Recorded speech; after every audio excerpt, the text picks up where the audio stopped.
Hey guys, and welcome back to a brand new video. Today we're diving into what is in my camera bag for 2024, and I can tell you a lot has changed since last year.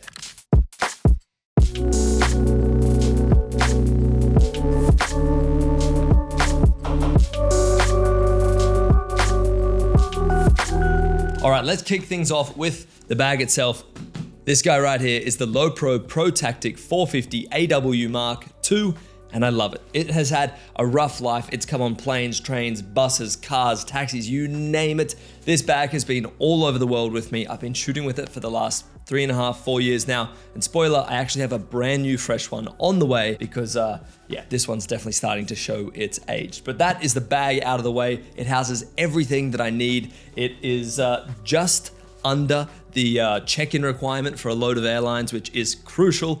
So no one's ever taken this off me, and touch wood, that never happens. So anyway, with the bag out of the way, by the way, it's completely empty. We can move on to the camera gear itself. So I've got it all laid out here in front of me, and let's kick things off with something very interesting, the Sony a7C Mark II. This camera is incredible. It now takes all my photos with its 33 megapixel full frame sensor. I love this camera.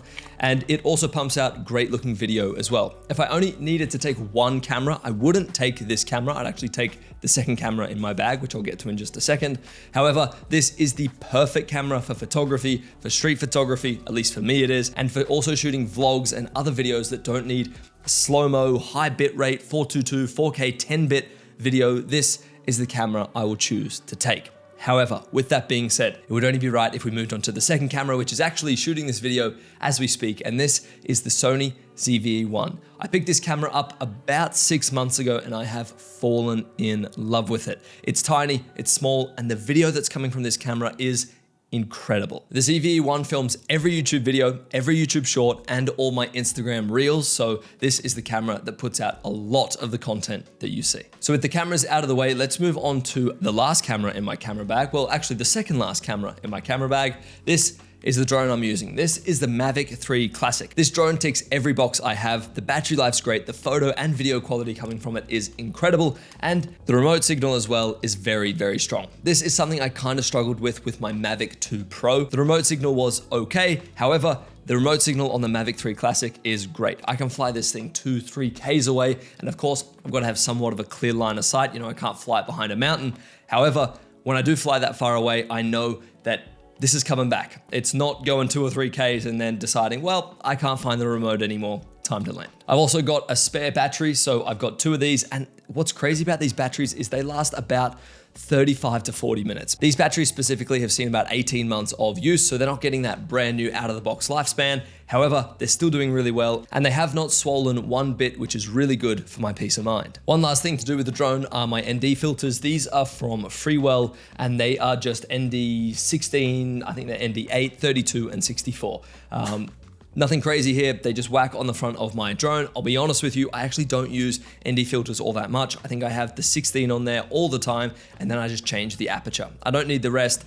These live at home 99% of the time, I'll be completely honest with you. All right, next up, let's talk about my lenses, because this is an interesting one. I'm currently only shooting with 2 lenses, and they're both prime lenses. This here is the 50mm f1.4 Sony G Master. My first G Master lens, I picked this up maybe about 2 months ago. I absolutely love it. And this lives on my camera, unless I'm shooting these videos, about 75 to 80% of the time. I love the 50mm focal length. I love shooting with it, and that 1.4 aperture, whoo, tasty, that's for sure. I then pair that up with the Sony 20mm f1.8, which is shooting this video now, and this shoots all of my vlogs, all of my wide landscape photos, all of my videos like this, sitting down talking in the studio, and all of my Instagram reels. Between those 2 lenses, I really find myself not longing for anything more. Now, I do still have the 24-70 f2.8, but that has not left the house in about 3 months.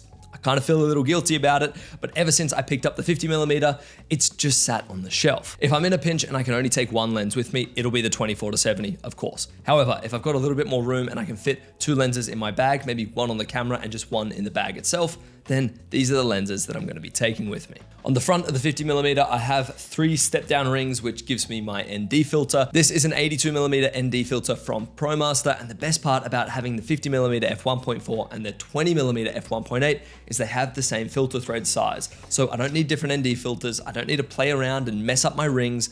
I just take the rings off this one, I put it on the 20mm, and I'm good to go. All right, next up in my camera bag is my phone. Now this is the iPhone 15 Pro Max with the little Apple Wallet on the back of it. This has got my driver's license, insurance, and credit card in there. That just snaps on the back. I thought this would be incredibly annoying. However, I'm absolutely loving it. Now the iPhone 15 Pro Max, when this dropped, I didn't think it was that big of an upgrade, but the fact you can shoot ProRes log on this, the photos are incredible, and overall the camera system just got an incremental bump.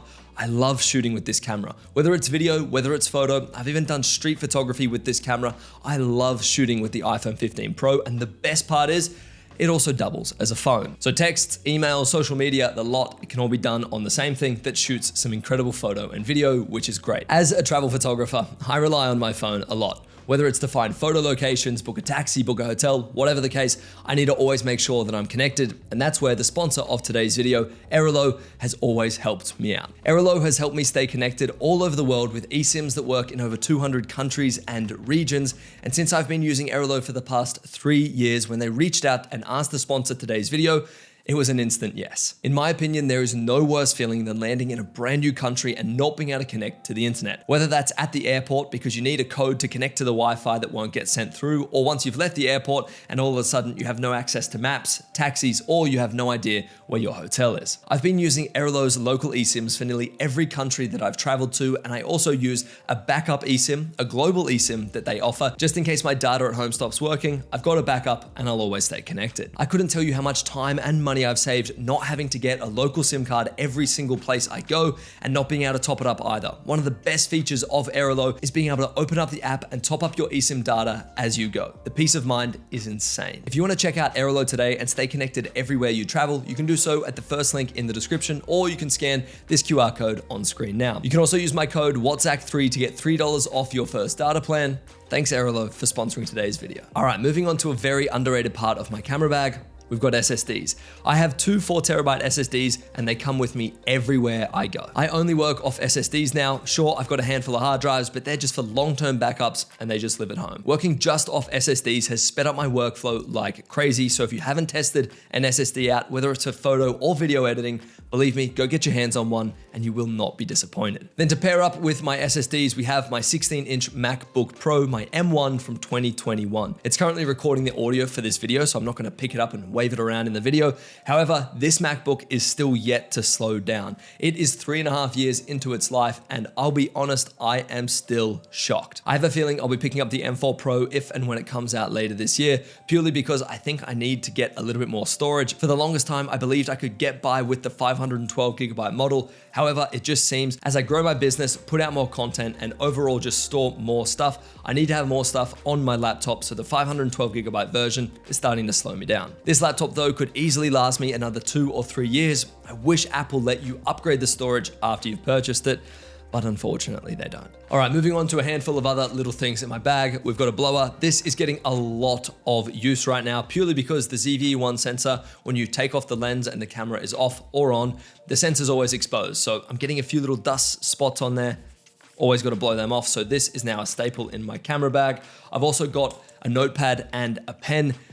I take this everywhere with me, whether it's to journal my thoughts, whether it's to write down ideas, whether it's just to write a physical to-do list. My journal is an absolute mess. I've got a handful of these, and yeah, it's just really good for me to get all my ideas, all my thoughts, anything that's overwhelming me onto paper. And believe me, this is a game changer. At least it is for me. And then I've also got this little silver pen that I bought in London like 5 years ago. I love it. I'm yet to have to change the ink on it, and it feels really nice when I write. So that's not going anywhere. I've also got this big V-mount battery. This was the battery that was powering the Canon R5C when I was shooting with Canon last year. However, this is still a very good portable battery. Yes, it's a little big and bulky, But the thing I love the most about it, it can charge my laptop. It's got a crazy power output. Don't quote me. I have no idea what the power output of this battery is, although I do know that I can edit on my laptop and charge it with this battery and the battery will still go up. So that indicates to me this is an absolute beast of a battery. And guys, in a nutshell, that is pretty much it. Apart from a handful of spare SD cards and maybe a USB-C cable or two to keep everything charged and moving,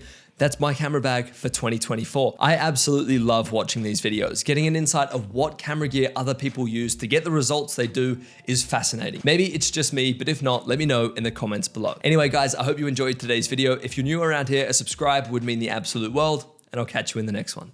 Peace.